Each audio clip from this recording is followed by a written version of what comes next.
Welcome everyone to the Diversion and Alternative Reform Team or DART webinar hosted by the National Resource Center for the Transformation of Youth Justice.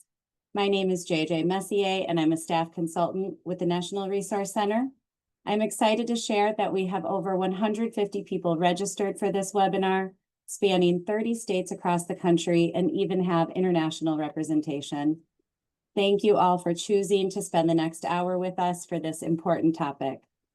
Today's webinar will be hosted by our Executive Director, John Toole, and our Deputy Executive Director, Jody Martin. They'll be introducing themselves in just a moment. Before they do that, I wanted to give a couple of quick logistical notes about today's webinar.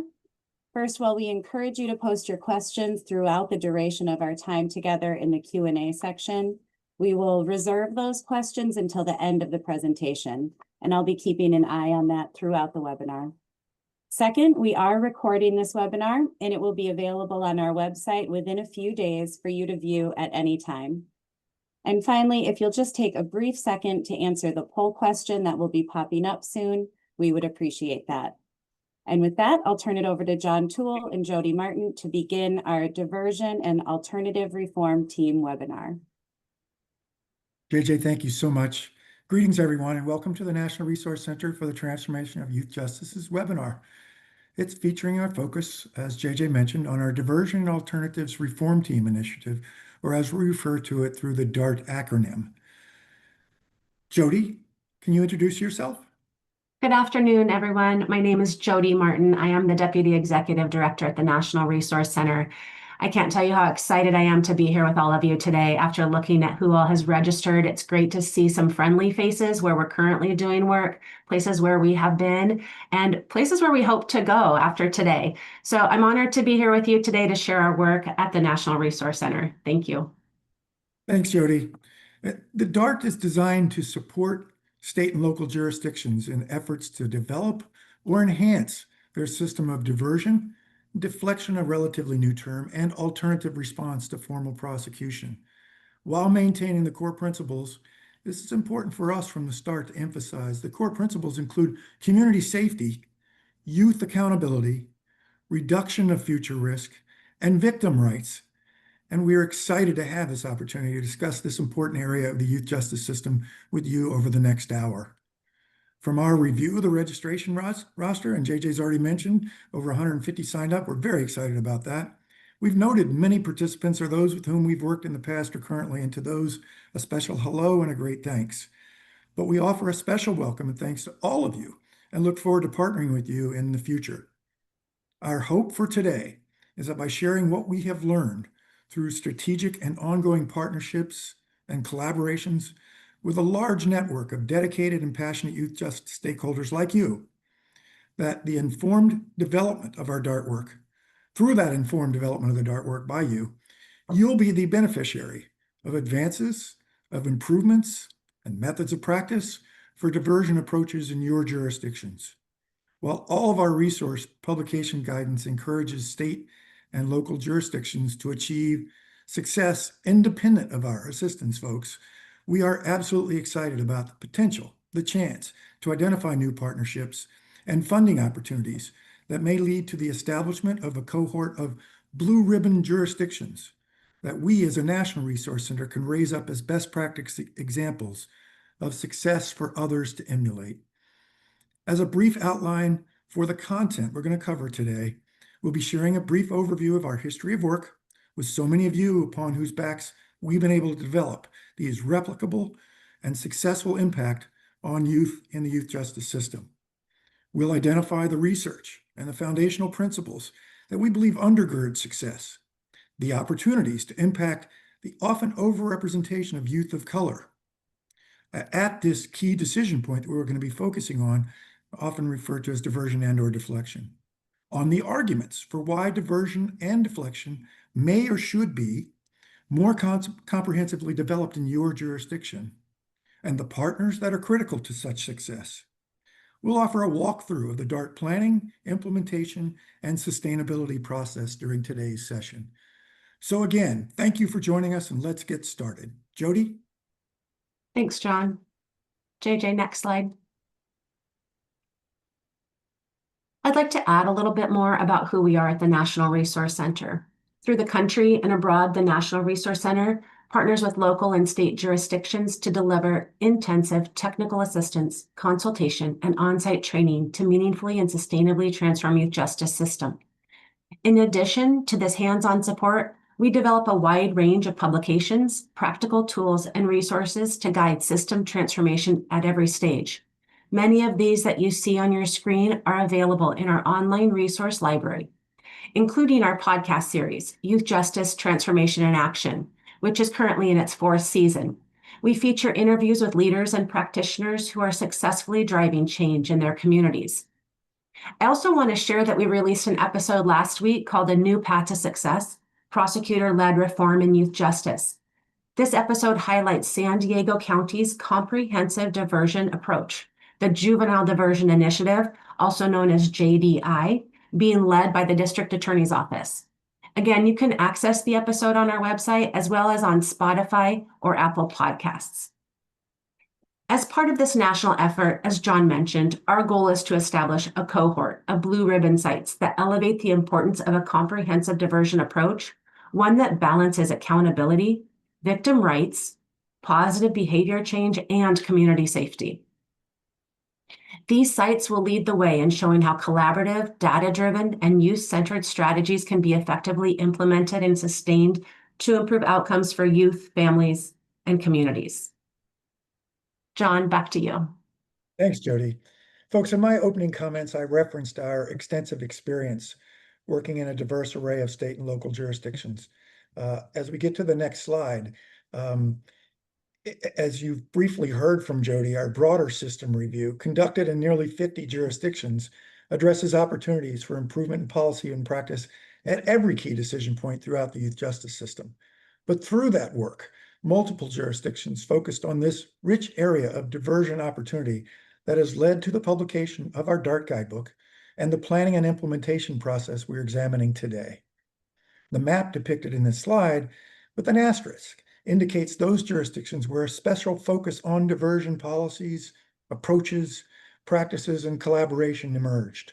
Several lessons from those experiences that are now cooked into our technical assistance support approach raise the importance for. I'm going to highlight 5 bullets that I think are important to share with you, particularly if you're someone who's going to be driving a diversion or deflection initiative in your jurisdiction. 1, we have identified the formation of a distinct collaboration because it develops its own goals, objectives, and outcomes. They're clearly identified, and we would proffer that they are shared to include youth, family, community safety, and victims. 2, emphasizing that diversion is not merely a program, but in our view, it's a web of comprehensive approaches and practices among law enforcement, prosecutors, school officials and SROs, court intake, probation intake, and CBOs in the community, and with a particular emphasis on access to pro-social supports. The research says time and again that we can divert to nothing and expect moderate success. We can divert to targeted something on around a positive youth development or pro-social supports, and we have a significantly higher rate of impact on the youth that we serve. 3, diversion or deflection can occur at multiple points, even all the way through the adjudicatory or dispositional stage of involvement. And frequently, those aspects are supported by statutory language. We encourage that all opportunities for diversion and deflection throughout the youth justice system are an opportunity to make gains. 4th, we must build a multi-system infrastructure to ensure consistency of our operations. And while not glamorous for those of us working within the youth justice system, as both Jody and I did for several decades, it is imperative to long-term sustainability that we build this infrastructure moving forward. We'll speak to that infrastructure as we move forward in the webinar today. And importantly, if not obvious, we must build the capacity to measure impact, not just level of effort, but measure true impact so we can speak to the efficacy and the effectiveness of the reforms that we implement as we go forward. I want to add a specific additional shout out to our friends in San Diego for that podcast that Jody referenced.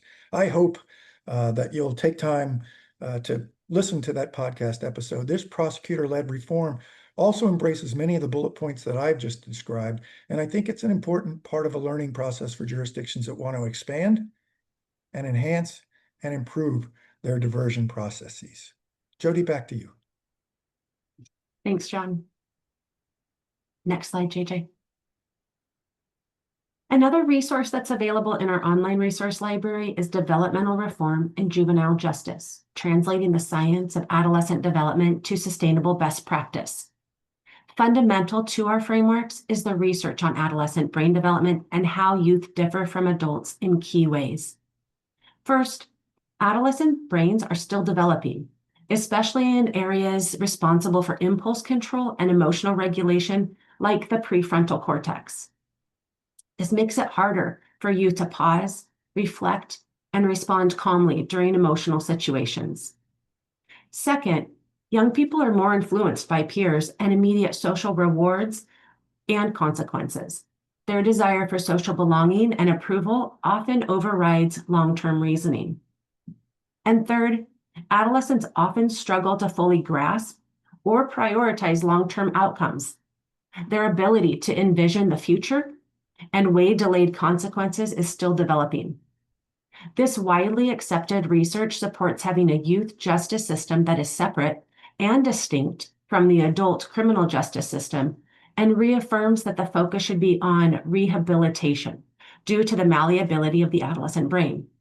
Youth have risk factors, and they have developing brains that learn new behaviors when there's a justice system that is focused on identifying the youth's needs and strengths and connecting them with matched services. Next slide, please, JJ. Oh, sorry, back one.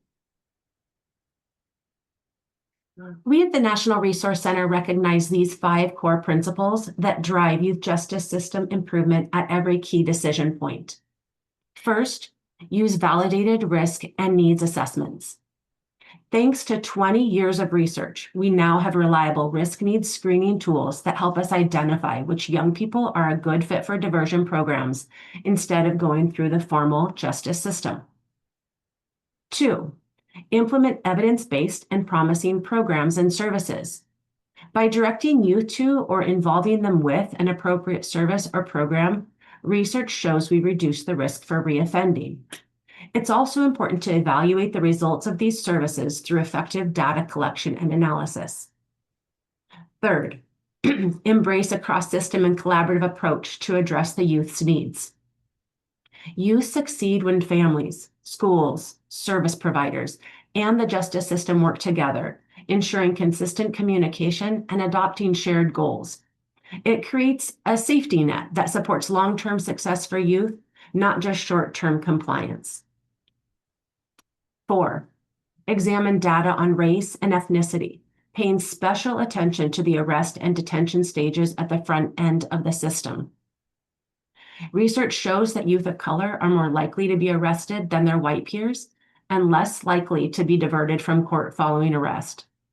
It's important to use data to develop consistent policies and practices that seek to reduce racial and ethnic disparities.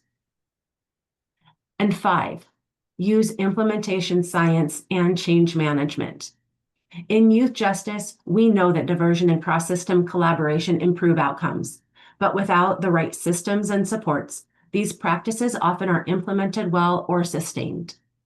It's important that we bridge the gap between what we know and what we do. It requires more than knowing what works. It requires building the infrastructure and culture to actually do it well and consistently. By using implementation science and change management, youth justice stakeholders can create a sustainable, cross-system diversion approach that truly meets the needs of young people, not just on paper, but in practice. John? Thanks, Jody. I appreciate the focus and attention to those issues that you've articulated there. We're weaving these components and principles together for you through this webinar, and I hope you see the entire picture when we get to the end of our presentation, and welcome feedback and questions. So often when building a collaboration and fostering this broad-based support that we encourage for a new or an enhanced initiative or project, our belief is that research can offer a foundation for collaborative commitment. If we dive a little bit deeper into this study that's reflected in this slide, which by the way was a report on a meta-analysis of 29 evaluations of diversion and desistance and subsequent justice system contact, formally processed youth had significantly higher odds of being rearrested and incarcerated than informally processed youth. In fact, of the youth who were formally processed after their first arrest, approximately 60% who were formally arrested versus 43% informally processed were rearrested, and 28% who were formally processed versus 17% informally processed were incarcerated. Those are pretty significant numbers when you're talking about a meta-analysis of 29 evaluations of diversion and desistance. And this happened, or these data were formulated after a 5-year tracking after their first arrest. So significant tracking and follow-up. The second and third bullet depicted on this slide builds a case for diverting to a targeted service or an intervention. And I mentioned that briefly before. And it infers that our efforts should include at least some methodology for screening and, in some instances, assessment for both risks and needs within our diversionary processes and approaches.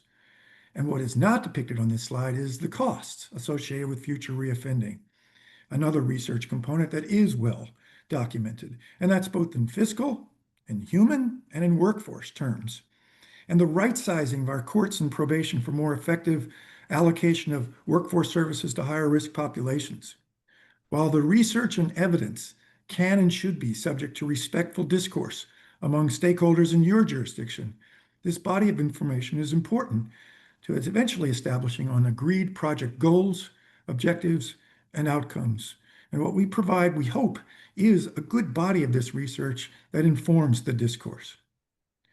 I think I'd be remiss, folks, if I didn't share that one of our strengths with the National Resource Center during our 12-year history so far is in supporting the exchange and dissemination of this research and the evidence, and facilitating, or quite honestly, refereeing in many cases, the respectful discourse that increases the chances of consensus in a local jurisdiction while working to establish diversion approaches.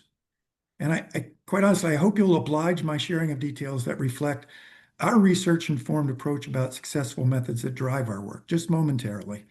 It's indeed intentional for us to commit to a strong professional partnership. Some may refer to it as comprehensive strategic collaboration, and it's designed intentionally to overcome what is often referred to as a train and pray methodology that's too often only applied to a small group of stakeholders in hopes of transition into practice.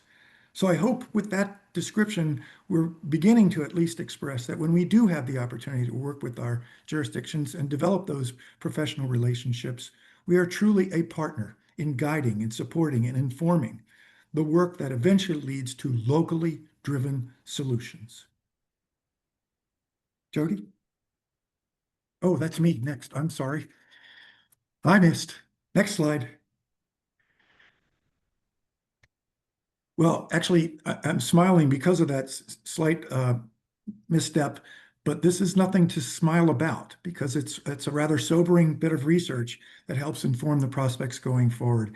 And there is a significant body of research that reflects that Black youth are far more likely to be arrested than their white peers and far less likely to be diverted from court following arrest. In many instances, this circumstance also involves Latino, tribal, and Asian Pacific Islander youth, as noted on the slide. But given this evidence, we believe our DART approach provides a huge opportunity to prioritize focus of diversion work, to reduce the overrepresentation by honestly examining whether or not there are racial and ethnic disparities contributing to this imbalance or disproportionality. Stick close with my words here, folks. Our approach is if the local data we examine together indicates there is overrepresentation or a lack of equal opportunity to diversion, we could put in place positive reforms. We collectively, that means you, and take advantage of untapped chances in our youth justice system and in our community to interrupt these longer court histories, these deeper trajectories of involvement in the youth justice system for all youth of color. The study referenced on this slide provides a strong foundation for inclusion of this issue foundationally within our DART initiative and it is a focus of our approach in working with the jurisdictions that we've been privileged to partner with. I should also hasten to add that we intentionally focus on both the data and the quantitative information that informs this discussion. But it's also in tandem with the qualitative reports of lived experiences of the professional stakeholders and the communities with whom we work. These are critical pieces of inclusion to make this a truly comprehensive community-wide initiative.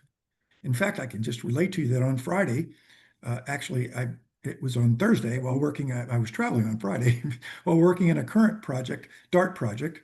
We used a data report that was prepared by our good friends and experts at the National Center for Juvenile Justice to animate a cross-agency and community discussion about the prevalence of Native American, American Indian youth in their youth justice system and the disparate percentage of youth versus their general census population. And quite honestly, this stark data report informed hearts and minds about possible new solutions and partnerships in future diversion and deflection efforts.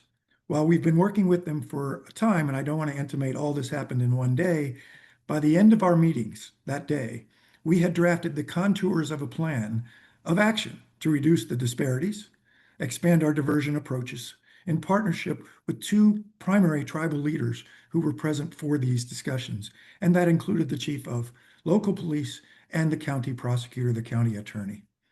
Simply put, we believe that this examination and analysis is a critical element of successful diversion approach, and we support a local state process that must be fundamental to the DART project in your jurisdiction to examine this issue without preformed conclusions. We think it's important to have this kind of community discourse about this particular issue.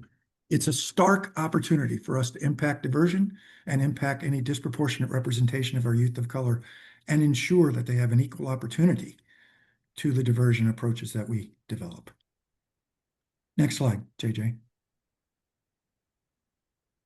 And for those among you who may be contemplating how you will pull together the collaboration of necessary stakeholders for such an effort, often traversing and overcoming some of the challenges of interpretation, philosophy, or belief systems within your jurisdiction, look, this slide is merely reflecting 7 primary themes that were identified by a group of youth justice researchers and practitioners during the MacArthur Foundation's 15-year Models for Change Systems Reform and Juvenile Justice effort.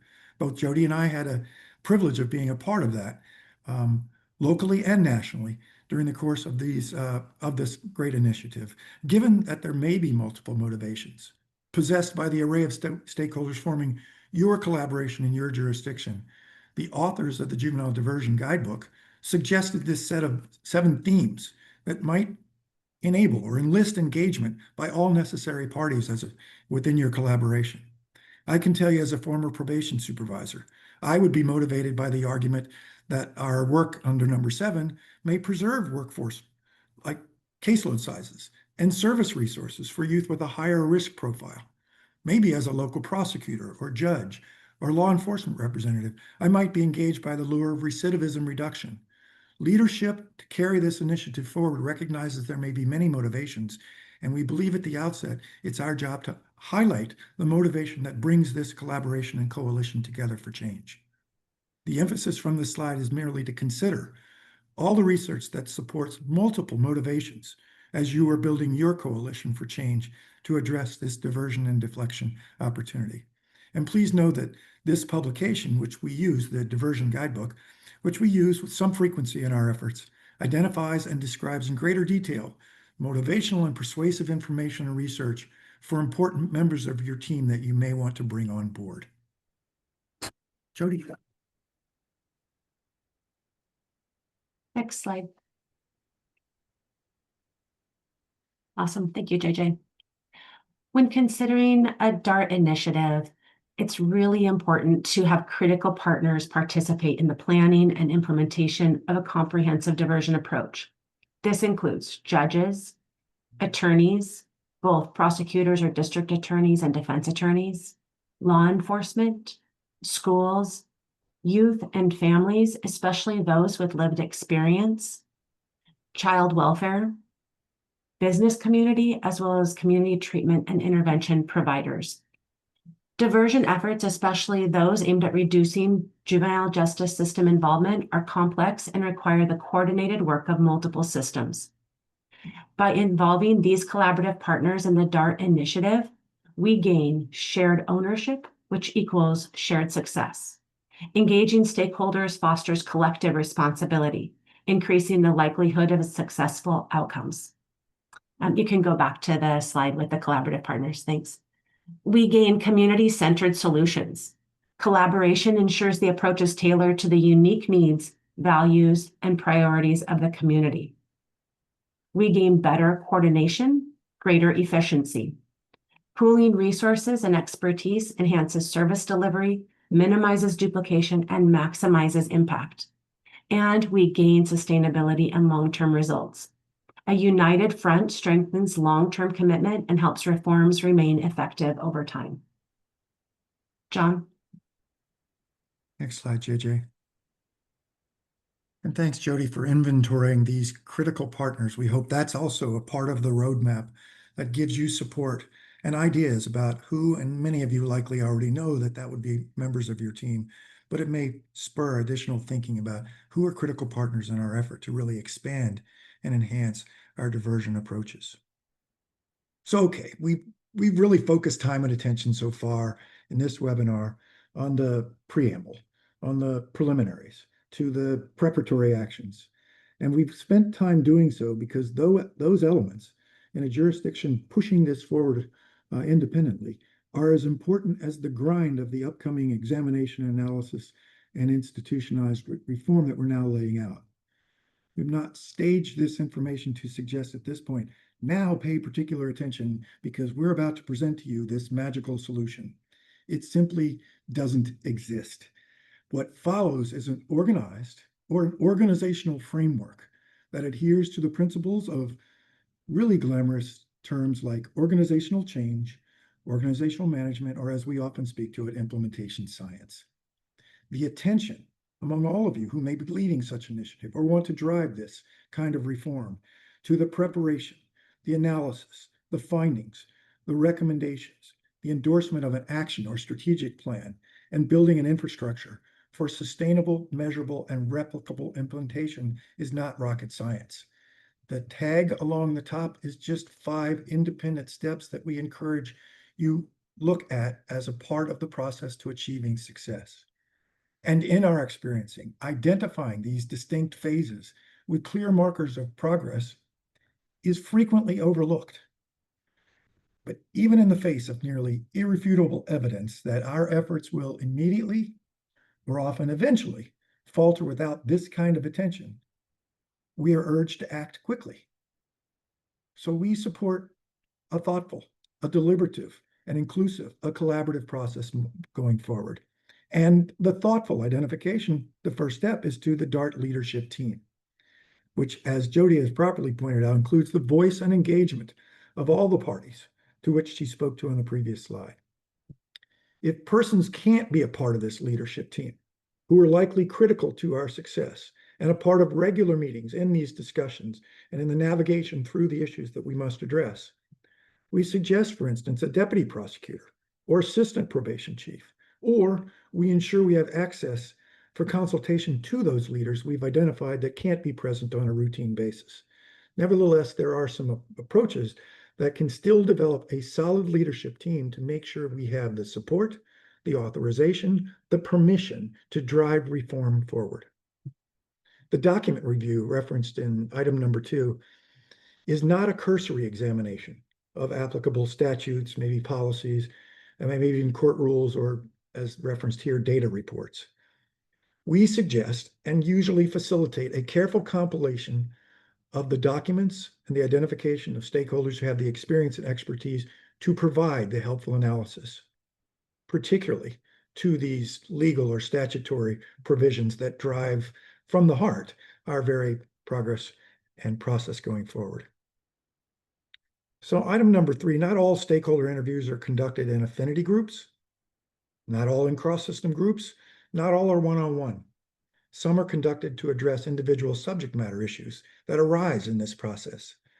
But both individual one-on-ones and cross-system groups are recommended to support the ultimate attestation that we can make, we being you, that you solicited meaningful input, perspectives, and opinions as you develop this work going forward. I believe and we did review the registrants. I'm juiced to find out who's on this webinar. I believe there are a number of you who are participants who have engaged in some process that can simply be referred to as process mapping. I have one person in particular in mind. I know she's joined us, but in practice, our experience would suggest several of you, like me, might even get juiced up by that mere exercise, whether voluntold to participate or truly excited to participate. This critical business practice is indeed critical to identify the strengths upon which your jurisdiction may build in your current operations and identify the bottlenecks and decisions that may interfere with positive reform opportunities. We facilitate, the NRC facilitates this process in our partnerships. And yes, we strongly suggest if you're taking on this work, you identify a facilitator, if not us, of this critically important step in the DART process. Step 5 refers to kind of going directly to the source of the decisions that are mapped throughout your diversion decision points and processes. It's essential in this part of the process to further the understanding of these decisions with the expertise and experience from those making those decisions on an everyday basis. We don't just want to talk about what the process or the institutionalized documents say. We want to learn how it's actually being practiced. I think that's beneficial. While the slide indicates intake or court officers, obviously a full exam of decision makers likely also includes interviews with prosecutors, with judges, with law enforcement, and school officials.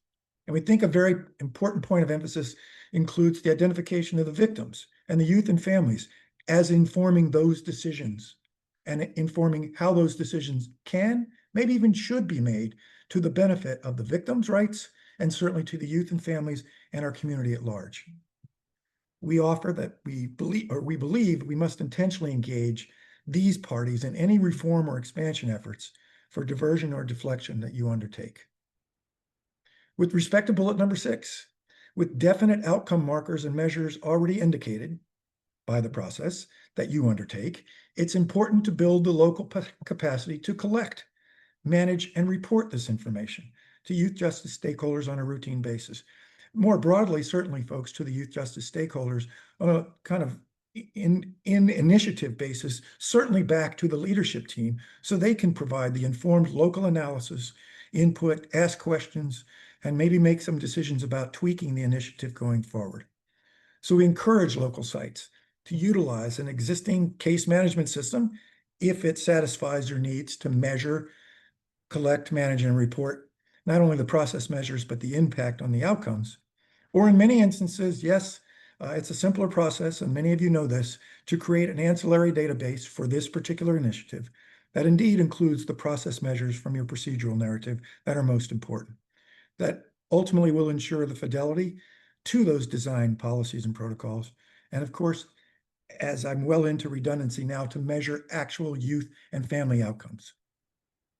A critical note I'd like to offer at this point is to emphasize that this 5-step DART process and effort in local jurisdictions cannot be accomplished without strong leadership, whether that be one inspiring professional or a family or the whole collaboration. And it's the strength of that collaborative commitment. Even if the latter, this work still requires the oversight and the voice of a project coordinator and a leader that drives the logistics, the articulation of responsibilities, the timelines, and the support to make sure this initiative progresses forward to its intentionality of a success. We've written about this critical role in both our system review and dual status youth guidance, and it's no less true for the definition that we're speaking about today. Next slide. So that was the process. This is a couple of the key next steps if you're engaged in that process. If that's what you outline with your local jurisdictional leaders, if that's what you outline as the timeline of activities moving forward, a couple of key next steps, some of which may overlap from what we've spoken about, so I'll be a little bit more brief. But action item number 1 is where we encourage within this collaboration, when we say meaningful, collaboration at the outset of this webinar, we speak to the notion that this collaboration has come together and agreed on specific goals, specific objectives, perhaps, again, this is maybe the voluntold, or for those of us who get geeked up about this, perhaps even the development of a logic model to support the goals, objectives, and specific outcomes. To indicate clearly, this is what you're seeking to achieve. These are the measures associated with those youth and family outcomes that we will use to identify our success or our challenges going forward.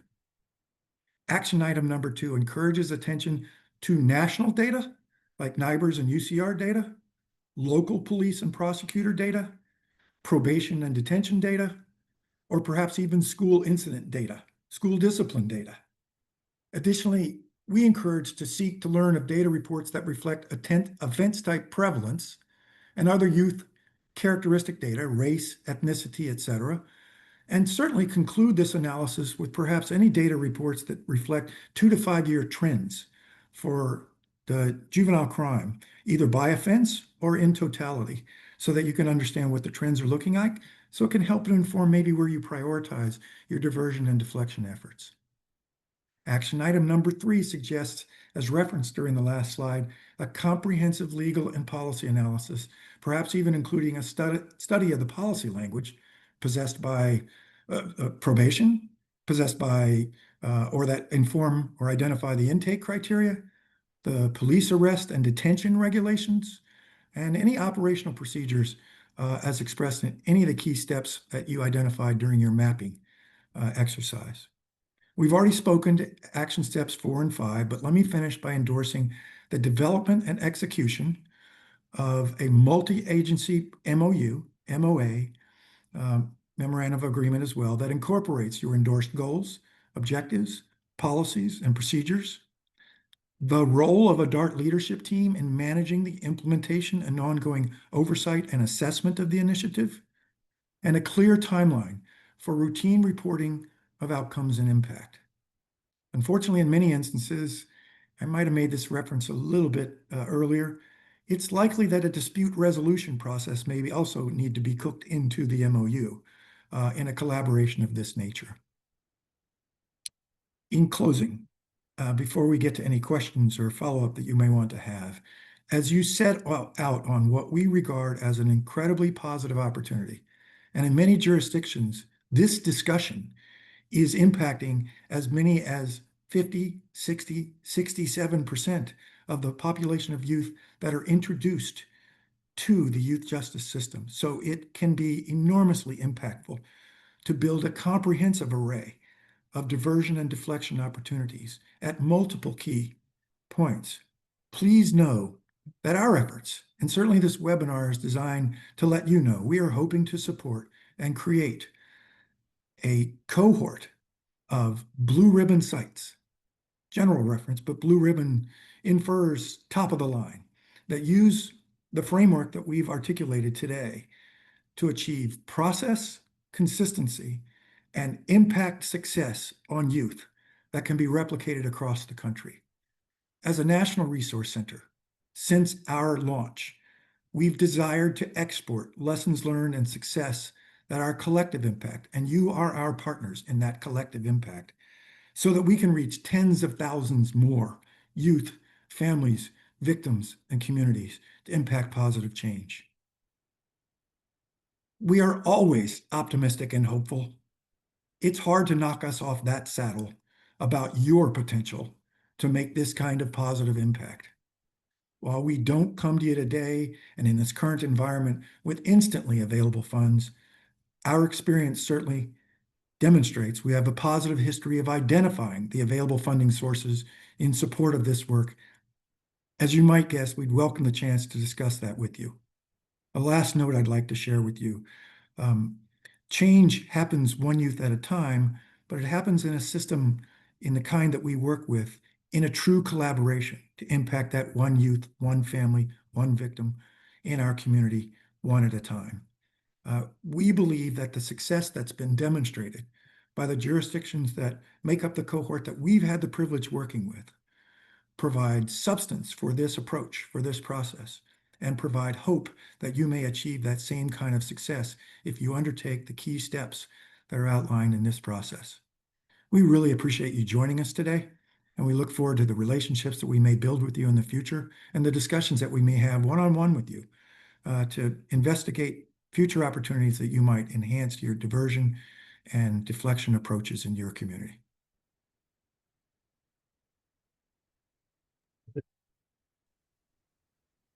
We do have a couple of questions in the Q&A, so I'm just going to go ahead and read those and let Jody and John respond to them. The first question is from Jeff Bell. The date on the bottom of the Comprehensive DART Planning Initiative slide is March 2011. Has the data changed since then, one way or the other? I'm happy to tackle that. At least as an initiation, I'm not sure if you're referring to the Juvenile Diversion Guidebook or to the research I referenced. That's the Petrosino research, the meta-analysis. Either way, I certainly paid attention to the fact that we were going to include research from 2010 and 2011. There have been multiple studies since that time that reinforced by Thornberry, by Elizabeth Kaufman, that are as recent as the last 5 to 6 years, maybe in a couple instances, as recent as the last 2 to 3 years, that continue to confirm that diversion is a viable alternative that allows us to address both youth accountability, victims' rights, and community safety in part, in whole, with expanded diversion opportunities. And in fact, some of the more recent research, Mr. Bell, right? Bell was the name? Really captured the notion that the informal processing to a specific targeted intervention actually does have a percentage reduction when measured against formal processing for similar offenses, similarly situated youth and circumstances. It actually demonstrates a less toxic future reoffending rate than the formal prosecution, and that is certainly much more recent. I don't want to over-interpret that data, Mr. Bell, and say, oh yeah, and it just makes it a slam dunk that everything that's diverted will work better than formal prosecution. But the research for nearly 2 decades reinforces the notion that diversion to targeted intervention, to a service, oftentimes taking advantage of pro-social connections for the youth and indeed for the family, while administering the proper balance for victims' rights, is a much better approach to achieve the goals of community safety and reduction of future recidivism. Thank you. The next question is from Benita Martin. All 23 district attorneys' offices in Colorado have prosecutor-led diversion programs. Many have been in existence since the 1980s. How can we enhance programming and services to youth and families? Also, any advice on working with resistant youth and families that are diverted? And finally, how should diversion programs handle restitution and VRA compliance?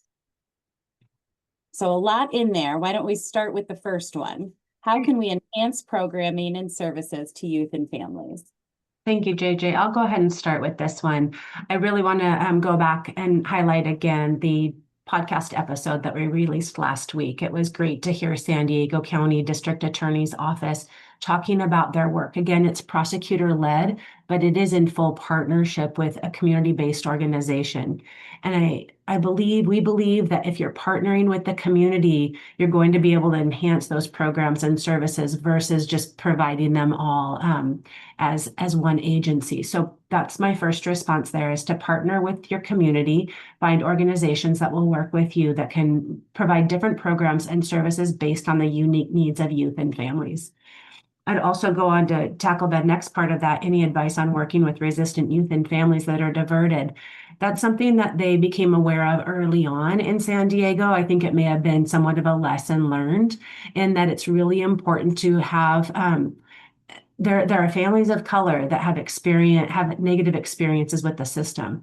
And so helping to have people in the community that are coming alongside of families to understand really what their experiences have been and how they can work with them to to address the resistance so that they are more open. It isn't working directly with the prosecutor, but it's directly working with the community-based organizations, those credible messengers that are in the community, and really helping to build that trust and that sense of safety.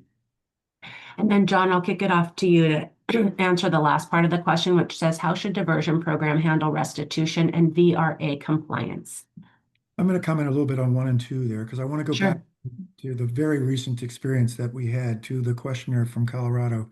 At first, we'd lose a little bit of credibility if we said, well, just turn on the faucet and you'll instantly have the answers to additional resources and services.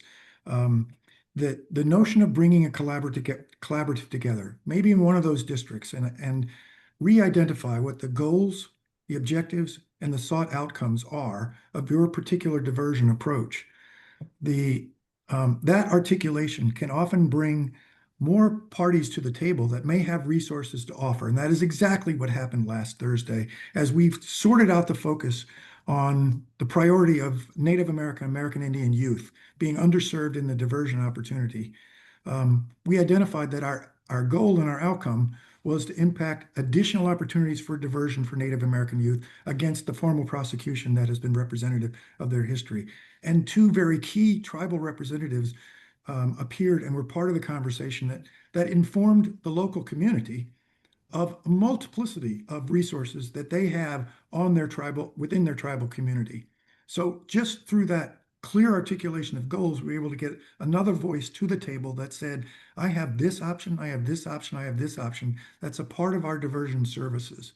So it may sound mundane, it may sound too processy for you, but ultimately, clearly articulating goals, objectives, and the outcomes you seek with a true collaboration over time may help you to then identify the priority needs that you have for those youth and services. And maybe, as also happened last Thursday in this particular jurisdiction, our behavioral health stakeholders identified that they have some additional capacity to serve some of our immediate interests, to provide a connection and engagement to a mentor opportunity for youth that are being referred for the diversion opportunity.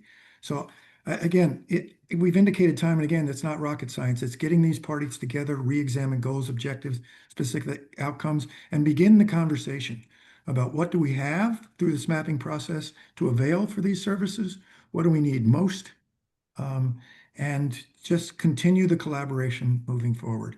And so again, not rocket science there. So I apologize for reiterating that with such a fervor, perhaps. The third on restitution and fines? VRA compliance. Victim rights, I believe. Yeah, I'd need to know a little bit more about that question for me to add anything that's substantive, folks. I mean, restitution, as has been documented, is often is periodically in jurisdictions that we've worked with, separated from diversion. The diversion effort is designed to impact those young people with some sort of positive opportunity to hold them accountable and to balance the victim rights. Restitution is separated because often that ends up becoming a slightly different conversation. Some of the research about the restitution is that the courts often impose restitution that are impossible to collect, and there are often solutions that look at a civil response to handle the restitution so that we do articulate our commitment to victims in this approach. But I think many of us would admit that the notion of restitution among many of the youth that become involved in our youth justice system is hardly a realistic proposition for the victim to be fully compensated over time. Just some thoughts. I'm not sure that was a real solution-oriented question there, but some thoughts on the question that you did raise. Thanks, John. Thanks, Jody, for that. The next question comes from Alejandro Martinez.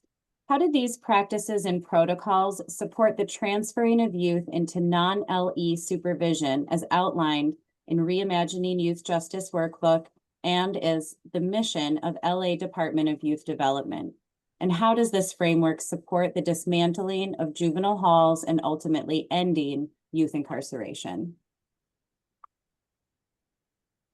Wow.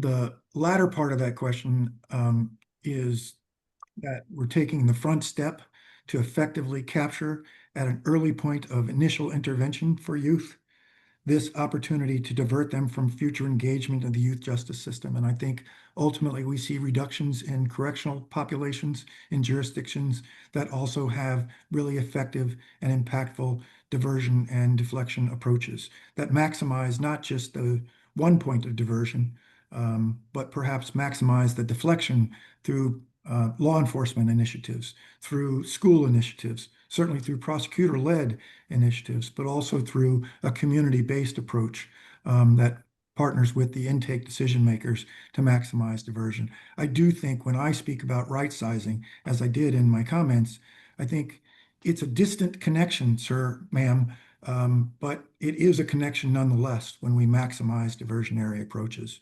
So I don't know about dismantling, but I do know the impact can be seen clear over time when we maximize diversion approaches because we see less people reoffend. I'm not sure I captured response to both aspects of the inquiry. The first part of the question is, how do these practices and protocols support the transferring of youth into non-law enforcement supervision as outlined in Reimagining Youth Justice Workbook from 2019 in California, or in Los Angeles specifically, and as in the mission of LA's Department of Youth Development? I would need the report reference. Obviously, Jody, you and I know that we're working in Los Angeles. I would want to go back to that report and see the specific reference to that aspect of the reimagining report. That was an extensive report, I think. I'm not trying to make excuses for the Inquirer, but that's a pretty substantial report. I think the reimagining is truly a network of service providers. I'll speak to what we've learned in our review and self-assessment at this point. A true network across the expanse of Los Angeles County of service providers that can attend to these mentor networks, these credible messengers, these positive youth development opportunities, these pro-social connections in the community. I think when we establish a commitment to this front end and all of the resources that are networked throughout the community, we can enhance how we undermine the pathway to custodial arrangements for these youth or correctional arrangements for these youth. It's a long road, as the questioner probably knows, to reimagine effectively from on paper to actually in practice to create this broadest possible network of providers in the community. The establishment of the Department of Youth Development and their attention to building a large network of providers is a step that has been underway for 2 or 3 years in Los Angeles that I think begins that support. But I think it's a steady growth process that continues among a collaboration of stakeholders to commit to these early decision opportunities that divert these youth from corrections involvement. Thank you. Anything to add, Jody? No, I don't. Thanks, JJ. And then we have one final question from Bob Birmingham. How can this approach to diversion be implemented statewide, or is it a process that works best on the local level? Well, I think it works on both local and state level, and it's still a fundamental process that involves the necessary stakeholders at the state level, the necessary legal representatives at the state level. All of those parties that we laid out, Bob, would be present at the state level.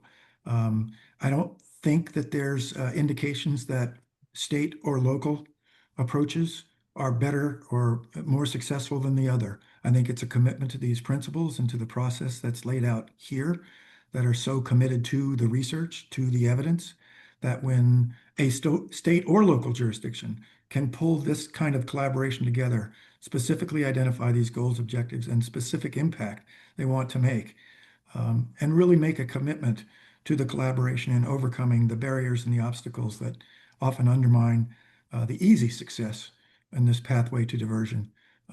I think it can be equally applied and certainly could be applied in my home state of the Commonwealth of Virginia. Which is those are all the questions that we have. Oh, hold which on, I one more believe just is popped up. the source of that inquirer comes from. Oh, a little connection is being made. Ms. Martin, who had asked an earlier question, is asking if our last questioner can reach out to her. Colorado is doing a state guidebook for a diversion program. So perhaps offline, I'll connect the two of you. Awesome. Thank you, JJ. And speaking of connections, that's what we're hoping. We really do want to connect with you. If you have an interest in partnering with us, we touched on many of our reform efforts, our initiatives, but specifically today, the DART initiative. We would love to talk more with you. Here's our contact information. Just send us an email and we will reply within 24 hours. And we would love to connect with you just to start the conversation, or if you're further along and want to dive into the process, we welcome that as well. I would just augment that ever so slightly. And to the questioners who asked those great questions, sometimes the answers may not be satisfactory for you in the context and in the time frame we have. We never strive to answer a question halfway or insufficiently.